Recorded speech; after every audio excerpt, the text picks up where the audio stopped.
আসসালামু আলাইকুম এভরিওয়ান, আশা করি সবাই খুব ভালো আছেন। আজকে দেখবেন আমাদের ব্যস্ত কিন্তু সুন্দর একটা দিন। শুরু করছি আমার মায়ের সেলোয়ার কাটিং দিয়ে, তারপর ছোটদের স্কার্ট, তারপর চমৎকার একটা কেক বানাবো, এরপর বাচ্চাদের ফ্রক কাটিং করবে, আর সব শেষে থাকছে একটা হাতের কাজ খুব সুন্দর। চলুন শুরু করি। তো প্রথমে কিন্তু আমার মা বাচ্চাদের একটা ছোট সালোয়ার কেটে নিচ্ছে মাপটা দিয়ে, তারপরে ভালোভাবে সেটা এঁকে তারপরে কেটে নিচ্ছে। তো উনি সেটাকে কেটে, তো সকাল সকাল উঠে কিন্তু মা সেলোয়ার কাটিং শুরু করে দিয়েছে। এটা হচ্ছে ছোটদের জন্য একটা সেলোয়ার কেটে নিচ্ছে, আর এই সেলোয়ারটা উনি এখন কেটে তারপরে এখানে পট্টি দিবে। সেলোয়ারের পট্টি দিলে কিন্তু সেলোয়ারের টেকসইটা একটু বেড়ে যায়, অনেকে মনে করে। আমার কাছে মনে পট্টি না দিলে কিন্তু ভালো হয়। তো এখানে যেহেতু অনেকে চায় পট্টির জন্য, বলা হয়ে থাকে যে পট্টি দেওয়ার জন্য, তখন আমরা কিন্তু পট্টিটা দিয়ে থাকি। পট্টি দিলে তাদের ভালো, আর কি ভালো সার্ভিস মনে হয়, এই জন্য মনে হয় পট্টি দেয়। কি জন্য দেয় সেটা আমি ভালোভাবে জানি না। তো যাই হোক, আমার মা কিন্তু সালোয়ারটা কেটে একটা সাইডে রেখে দিয়েছে। হ্যাঁ, তারপরে এখানে আরেকটা কাপড়ও সেম নিয়ে নিল। সেই কাপড়টা দিয়ে এখন উনি বাচ্চাদের স্কার্ট কাটবে। তো ফ্যাব্রিকটা এখানে নিয়েছে সুতি বয়েলের মধ্যে নিয়েছে, যেহেতু বাচ্চাদের যে স্কার্টগুলো থাকে এগুলো যদি একটু মোলায়েম হয় তাহলে কিন্তু আরামদায়ক হয়। যেহেতু ওরা ছোট বাচ্চা, আর ওদের কাপড়গুলো একটু আরামদায়কই হওয়া জরুরি, যেহেতু ওরা এটা পরবে।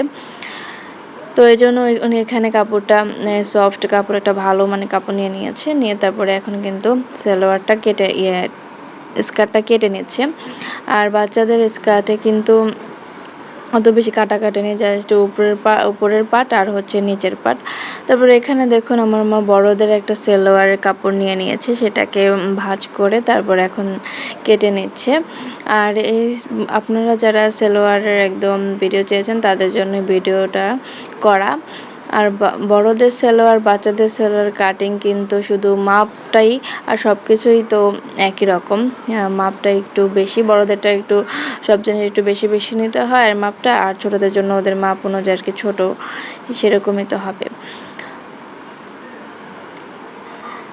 তো তারপরে আমার মা এখানে আরেকটা ছোট বাচ্চাদের জন্য স্কার্ট কাটিং করতেছে।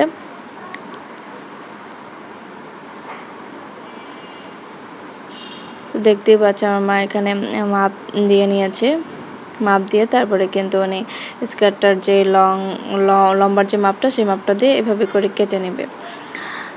তো তারপরে এখানে আমি এবার কেকের বিজনেস করি। আমার মা যেহেতু এসবের বিজনেস করে, এখন আমিও পাশাপাশি কেকের বিজনেস করি। এখানে আমি কেক বানাচ্ছি। কেকের যে শুকনো উপকরণগুলো আছে সেই উপকরণগুলো আমি দিয়ে দিয়েছি। হাফ কাপ ময়দা, 1 চা চামচ পরিমাণ বেকিং পাউডার, 1 টেবিল চামচ পরিমাণ কর্নফ্লাওয়ার, এগুলো সব দিয়ে তারপর আমি এই শুকনো উপকরণটা আলাদা সাইডে রেখে দিয়েছি। আর এখানে আমি 2টা ডিম ভেঙে সাদা অংশটা আর কুসুমটা আলাদা করে রাখছি। তারপরে সাদা অংশটা আমি বিট করে নিচ্ছি। এখানে চিনি দিয়ে নিয়েছি হাফ কাপ পরিমাণ, দিয়ে তারপরে আমি বিটারের সাহায্যে কিন্তু বিট করে নিয়েছি। যখন বিট করা হয়ে যাবে ফোমটা, তখন কিন্তু এখানে আমি ডিমটা অ্যাড করে দেব। চিনিটা গলে গেলে, চিনিটা কিন্তু অবশ্যই গলতে হবে, তাহলে কিন্তু কেক ভেজা ভেজা থাকবে। তারপরে এখানে আমি যখন এটা বিট করা হয়ে যাবে তখন এখানে পরিমাণ মতো তেল দিয়ে দিয়েছি, 2 টেবিল চামচ। তেল দিলেও হবে, না দিলেও হবে। তারপরে ভ্যানিলা এসেন্স দিয়ে দিয়েছি, দিয়ে কয়েক সেকেন্ড বিট করে নিয়েছি। তারপরে এখানে আমি শুকনো উপকরণ দিয়ে ভালোভাবে মিক্স করে নিয়েছি আলতো হাতে। তারপরে এখানে আমি 7 ইঞ্চি একটা মোল্ডে তেল ব্রাশ করে নিয়েছি বেকিং পেপার দিয়ে। তারপরে সেটাকে আমি এখন দেখুন একটা সাসলিকের কাঠি দিয়ে চারপাশে কেকগুলোকে দিয়ে দিয়েছি ছড়িয়ে, যাতে কোনো অংশে ফাঁকা না থাকে। তারপরে একটা পাতিল বসিয়ে দিয়েছি, সেখানে পাতিলটা আমি 5 মিনিট আগে প্রিহিট করে নিয়েছি। তারপরে সেটাতে আমি দিয়ে 30 থেকে 40 মিনিটের মতো আমার কেকটা বেক হতে সময় লেগেছে।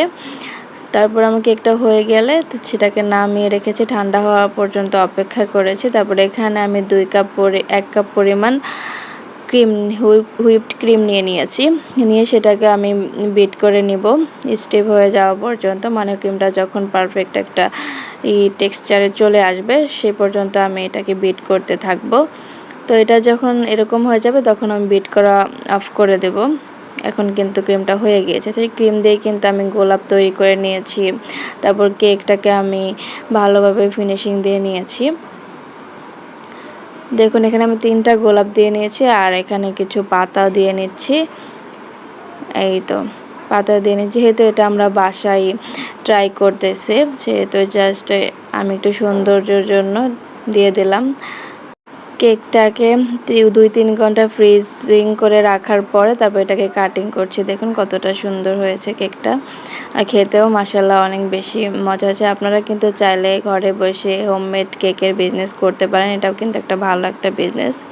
তারপরে আমার মা এখানে কিন্তু একটা ফ্রক কাটিং করে নিচ্ছে, সেটা কিন্তু মাপসহ দেখিয়ে দিচ্ছি। উনি এটা দেখুন কিভাবে কেটে নিচ্ছে মাপ করে, তারপরে চারপাশে এটাকে ভালোভাবে সুন্দর করে দাগ টেনে নিচ্ছেন যাতে এটা কাটতে সুবিধা হয়। দেখুন খুব সুন্দর করে উনি কিন্তু এখানে দাগটা কেটে নিয়েছেন, আর দাগগুলো কিন্তু অবশ্যই সুন্দর করে দিতে হবে, নইলে কিন্তু কাটিংয়ের সময় সমস্যায় পড়তে হয়। আর যদি কাটিং ভালো না হয় তাহলে কিন্তু সেলাইও ভালো হয় না। অবশ্যই কাটিংটা সেক্ষেত্রে খুব বুঝে শুনে করতে হয়। আর যারা নতুন আছেন তারা চেষ্টা করবেন যে প্রথমে ভালোভাবে কাটিংটা শেখার জন্য ভালো একটা দক্ষ টেলরের কাছ থেকে প্রশিক্ষিত তাদের কাছ থেকে তারপর মানে সেলাই কাজটা ভালোভাবে শেখার ট্রাই করবেন, টেইলারিং কাজটা। নাহলে কিন্তু আপনারা এসব ড্রেস কাটিং করতে পারবেন না। আর ড্রেস কাটিং যদি ভালো না হয় তাহলে কিন্তু এটা সেলাইটাও ভালো হবে না। কাটিংয়ের উপরে কিন্তু সেলাই অনেক নির্ভর করে, এজন্য আমাদের কাটিংটা ভালো হওয়া জরুরি। তো দেখুন উপরের পার্ট কিন্তু আমার মা খুব সুন্দর করে কেটে ফেলেছে। এখন যে নিচের পার্টটা আছে সেটা রেখে দিল, কারণ সেটা তো উপরের পার্টের সাথে নিচের যে পার্টটা আছে সেটা সেলাই সময় জয়েন করে দেবে। এখন উনি এখানে হাতা কেটে নিচ্ছেন, খুব সুন্দরভাবে উনি হাতাটাও কেটে নিলেন।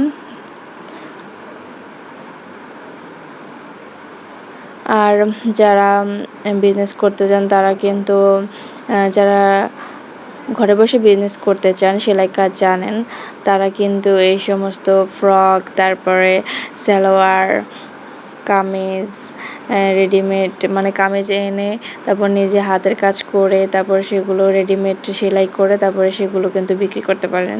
মানে আপনারা যারা এসব সেলাই কাজ করতে ভালোবাসেন, যারা করতে চান ব্যবসা, নিজের উদ্যোগে কিছু করতে চান, তারা কিন্তু ওই সমস্ত কাজ করে ব্যবসা করতে পারেন। কম পুঁজিতে, কিন্তু অত বেশি পুঁজি লাগবে না। জাস্ট আপনার সেলাই কাজগুলো জানা থাকতে হবে ভালোভাবে, সেটা অবশ্যই মানে একদমই বেশি ভালোভাবে জানা থাকতে হবে। আর অবশ্যই যারা কাজ করতে চান লোক দিয়ে, তাদের আমি বলবো যে লোক দিয়ে কিন্তু এসব কাজ বেশি একটা পারফেক্ট হবে না, নিজে অবশ্যই জানতে হবে। নিজে জানলে তো আপনি অন্য আরেকজনের ভুলও ধরতে পারবেন। তবে কাটাকাটি শেষে আমার মা একটু এখানে মানে একটা রেসিপি করতেছে খাওয়ার জন্য বিকালবেলা সন্ধ্যার টাইমে স্ন্যাক্স আইটেম। তো এখানে উনি বিভিন্ন ধরনের আলু টালু দিয়ে তারপরে ময়দা বেসন দিয়ে তারপরে পেঁয়াজ কুচি দিয়েছে, কাঁচামরিচ কুচি দিয়েছে, ময়দা দিয়েছে, দিয়ে তারপরে এগুলো সব ভেজে তারপরে নাস্তাটা তৈরি করবেন। তো নাস্তা খাওয়া দাওয়া শেষ হয়ে গিয়েছে আমাদের। তো এখন আমার মা হাতের কাজ করছেন। এখানে দেখুন প্রথমেই উনি সেলাইটা করে নিচ্ছেন। সেলাইটা কিন্তু খুবই সহজ আর সুন্দর সেলাই। হাতের কাজের আমাদের অনেক অর্ডার থাকে, হাতের কাজে আমার মা করে থাকে, মানে আমাদের সবাই কম বেশি আমরা একটু ব্যস্ত থাকি এসব কাজ নিয়ে। আর আমার মা তো আরও বেশি ব্যস্ত থাকে, কারণ ওনার এসব কাজের বেশি চাপ থাকে। উনি মানে কখনো সময় পান না, এত ব্যস্ত থাকেন, সব কাজ নিয়ে অনেক বেশি ওনার ব্যস্ততা থাকতে হয়। কাস্টমার সামলানো, তারপর ঘরের কাজ করা, বাইরের কাজ, মানে দুটোই ওনার করতে হয়। তো উনি কাজগুলো খুব সুন্দরভাবে করে। দেখতে পাচ্ছেন উনি কিভাবে এই সুন্দর মাকড়সার যে সেলাইটা আছে এটা ডিজাইনটা করেছে। তো ভিডিওটা যদি ভালো লাগে তাহলে অবশ্যই লাইক, কমেন্ট, শেয়ার দিয়ে দিবেন।